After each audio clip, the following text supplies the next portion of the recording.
sobre estrutura de dados, né, nesse caso vetores, nós vamos falar agora sobre como indexar vetores, como realizar algumas operações matemáticas e lógicas e algumas sequências de números aleatórios. Então, indexar é nós acessarmos os valores dentro desse vetor. Então, para nós podermos acessar, vamos criar esse vetor aqui, V. Então, para nós acessarmos ele, nós podemos ver todos os dados que estão dentro dele, chamando ele, ou podemos chamar as partes, né? Então, podemos acessar cada um dos elementos de maneira individual, pensando que cada um desses vetores aqui é uma posição, começando da posição 1, 2, 3, assim sucessivamente. Então, se eu quero acessar o elemento na primeira posição, eu coloco aqui um colchetes e aí o elemento que está lá. Então, ele me apresenta o primeiro elemento, está aqui. Se eu quero acessar o segundo elemento, 2 e assim por diante, né? Então, eu posso acessando cada um deles. Eu também posso acessar várias partes, né? Ou um conjunto de partes desse vetor.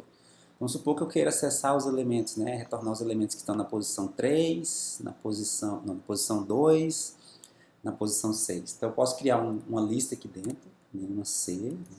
Um vetor, na realidade, falar, eu quero a posição 3, a 7, por exemplo, e a 9. Então, o que ele vai nos retornar aqui? Aqui ele cria um vetor e a resposta desse vetor serve como um índice para poder acessar os elementos que estão em cada uma dessas posições. Então, se eu mostrar aqui, então está lá, ó, posição 3, posição 7, né, e posição 9. Então, nos retornou isso. Eu poderia também acessar o elemento, né, sabendo que eu quero acessar da posição 2 até a posição 5. Né, sabendo que isso aqui cria um vetor também, com os elementos da posição 2, 3, 4 e 5. Então, ele vai me retornar os elementos do vetor V dentro dessa posição. Então, tá aqui, ó, 2, 3, 4 e 5. Então, foi retornado. Se eu quero acessar um elemento, né, eu quero acessar o meu vetor, porém, sem um determinado elemento. Sem o elemento na posição 4, por exemplo. Então, eu coloco o sinal de menos, ele vai lá e nos retorna um vetor sem o elemento da posição 4. Então, aqui era 1, 2, 3, 4, que era 66. Então, agora ele imprimiu sem o 66. Então, com isso eu consigo acessar todos os elementos do vetor V, exceto o elemento na posição 4. Tá? Então, essas aqui são uma das maneiras de nós estarmos acessando os valores que estão lá dentro. Uma outra maneira, né, então nós podemos realizar algumas operações matemáticas e lógicas. Né? Então, se eu tenho os elementos aqui do vetor V, eu posso querer multiplicar todos eles por um determinado número. Então, eu posso pegar V e multiplicar por todos os elementos que estão por 2. Então, ele pegou 2 e multiplicou por cada um dos elementos. Então, tem aqui 2 vezes 20, 40, 2 vezes 23, 46, e assim fez com todos os demais. Então, eu posso fazer todas as operações, de multiplicação, de adição, por exemplo, aqui, ó. Então, com cada elemento ele somou 3. Né? Posso fazer uma divisão também, né? Dividido por 2, por exemplo. Então, 20 dividido por 2 deu 10. 23 dividido por 2, aqui 11,5 e assim com todos os demais. Também podemos podemos observar que ao realizar qualquer operação entre um vetor numérico e um número, a operação então é realizada com cada um dos elementos que estão dentro do vetor.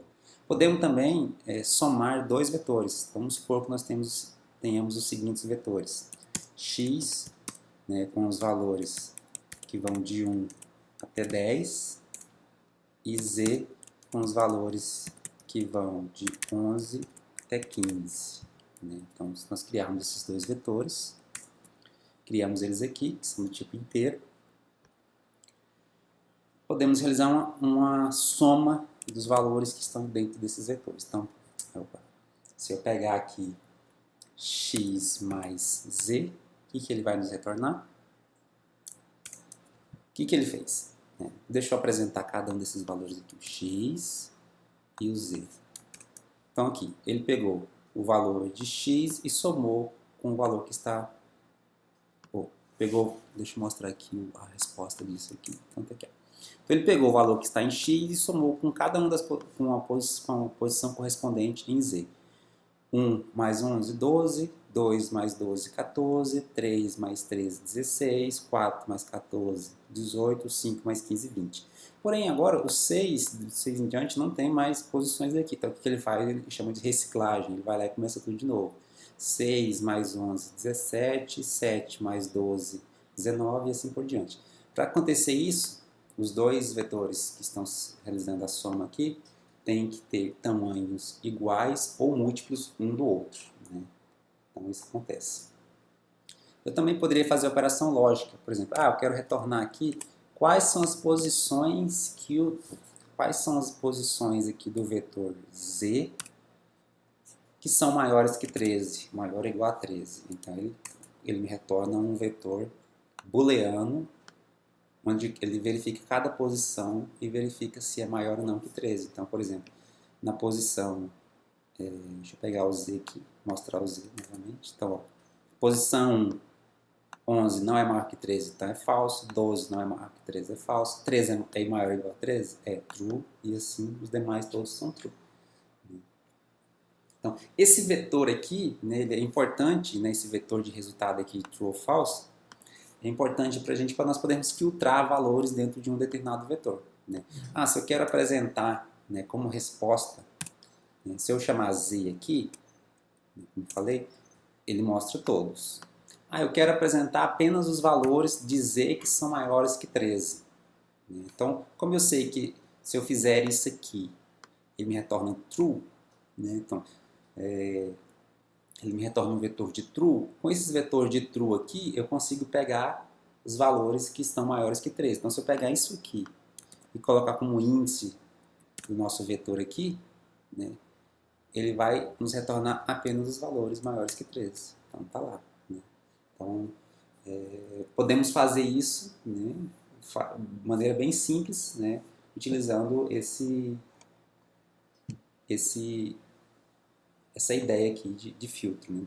Então, além dessas operações básicas aqui, nós temos diversas outras operações, né? Como eu falei, o sum, eu posso somar todos os valores que estão dentro de um determinado vetor, né? Então dá 55, né? Posso fazer isso que eu já comentei na aula passada, mas só reprisando, posso fazer a média dos valores que estão em x, né? Posso fazer o desvio padrão dos valores que estão em x, posso fazer a mediana dos valores que estão em x. Posso também calcular a variância com o valor var, esse aqui eu não tinha comentado ainda, os valores que estão em x. Né? Posso retornar a correlação entre dois vetores, né? Por exemplo, x e z. Como são de dimensões compatíveis, então não vai dar certo, tem que ser dimensões compatíveis. Então, por exemplo, deixa eu só criar aqui um W, por exemplo, um W que vai receber C, que vai de 20 até 11. Né? De 20 até 11. Então, aqui eu vou colocar W.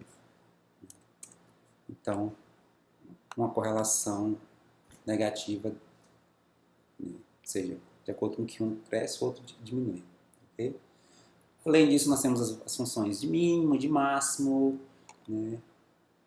O range, que determina o valor máximo e mínimo, summary, que já falei no anterior, e o quantile, que retorna também os conjuntos. Também, nós podemos, com vetores, gerar sequências. Né? Essas sequências, né, já comentei até anteriormente, se eu quero gerar uma sequência de 1 até 20, eu posso utilizar aqui armazenar na variável, vou colocar aqui no outro vetor, aqui no vetor A, ele gera uma sequência para a gente. Essa aqui é a maneira mais simples de retornar uma sequência. Porém, também podemos gerar sequências utilizando outro tipo de funções. Né? As funções mais utilizadas são a sample, né?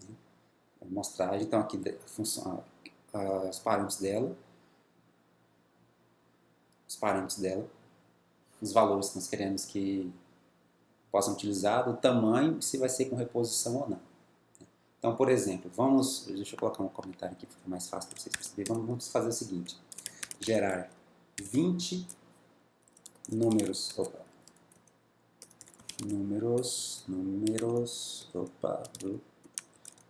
inteiros no intervalo de 0 a 100 sem reposição.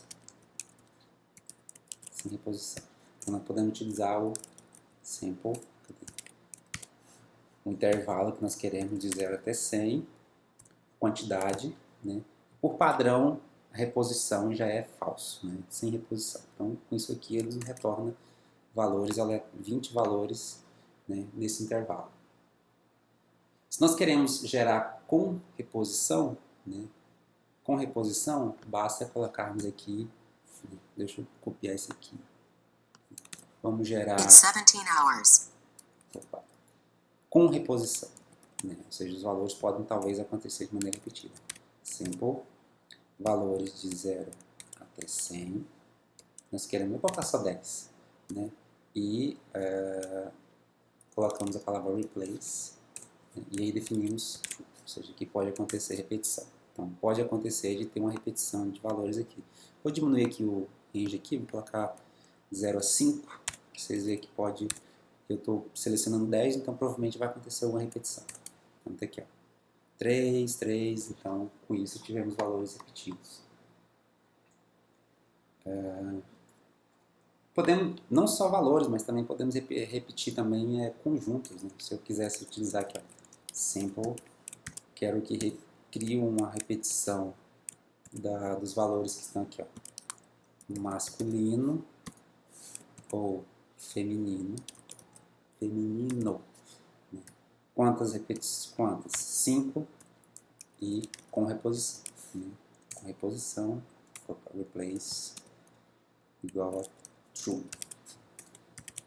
Então, você manda, aqui, tá, porque eu coloquei as palavras aqui fora das aspas. Então, aqui e aqui. Okay? Então, ele gerou de maneira aleatória pra gente aqui o conjunto, né, com valores aleatórios, né, então, além disso aqui, outras operações que eu posso fazer com vetores é juntar dois vetores, né? Então, se eu tenho o x, que nós já vimos, deixa eu apresentar aqui o x, e nós tínhamos o z, se eu não me engano, acho que é o z. Se nós queremos juntar esses dois, podemos fazer assim, ó, paste, né? E aí juntar esses dois vetores. Z. Paste não, part não, paste. Concatena dois vetores. Então tá lá, aqui agora concatenamos os valores que estão dentro desses dois vetores. Podemos também ordenar os valores dentro de um vetor. Deixa eu pegar esse aqui, deixa eu jogar esse aqui dentro de um valor, sei lá, um vetor, vou colocar aqui, vetor 0,1, 0,1, deixa eu, então gerei aqui o vetor 0,1, deixa eu apagar isso aqui, deixa eu visualizar o vetor 0,1 aqui, então tem valores aqui gerados de maneira aleatória, se eu quero ordenar os valores que estão aqui dentro desse vetor, é só chamar a função order, que ele ordena pra gente. Então tá aqui, ele ordenou. Além disso, nós temos as funções que nós já vimos, esse aqui para nos retornar o tamanho, né, desse vetor, names, né, esse aqui nós já vimos lá, se nós quisermos, se nós demos o nome para cada um dos campos, podemos verificar os nomes deles, podemos fazer o can, uma outra função, que é o can_sum, que ele nos faz a soma acumulada dos valores desse vetor, né? Então, por exemplo, eu tinha aqui 86, 86 mais 37 deu 123, aí 74 mais o valor anterior aqui, e assim vai somando consecutivamente. Também podemos, e aí uma outra função interessante que é vou criar um vetor aqui, numérico, chamado vetor 2, ele vai ter valores numéricos, por exemplo, sei lá, 2, 4, 6, 2. E aí quando você, supor que você fez uma pesquisa, perguntou a idade, a quantidade de filhos de alguma pessoa, das pessoas, né? E algumas não responderam. Alguma pessoa não respondeu. Aqui, a pessoa não quis responder. Então, criamos o vetor. Nós pedimos para visualizar aqui, vetor. Então, tá lá. Então, nós queremos saber se esse vetor... Então, esse campo aqui, esse NA é quando não tem valor definido. Né? A pessoa não respondeu. Nós queremos saber se esse vetor, se algum vetor tem valor não definido. Então, nós utilizamos a função isNa, que ela verifica se um vetor tem dados não definidos. Onde é true aqui é porque esse valor não é definido. Então, por exemplo, se nesse vetor aqui, vetor 02, eu quero saber os campos, como ele retorna um valor de true ou falso, se eu quero saber se tem valores não definidos, se chama isNa e o vetor e o nome do vetor. Vetor 2. Com isso, ele me fala que tem sim 1. Se eu quero retornar os que não são não definidos, né, se aqui ele retorna false, se eu negar isso aqui, ele vai me retornar true. Então eu coloco aqui, nego isso aqui, então ele retorna true e aí ele me mostra só os que são verdadeiros. Beleza? Por isso, por hoje é só.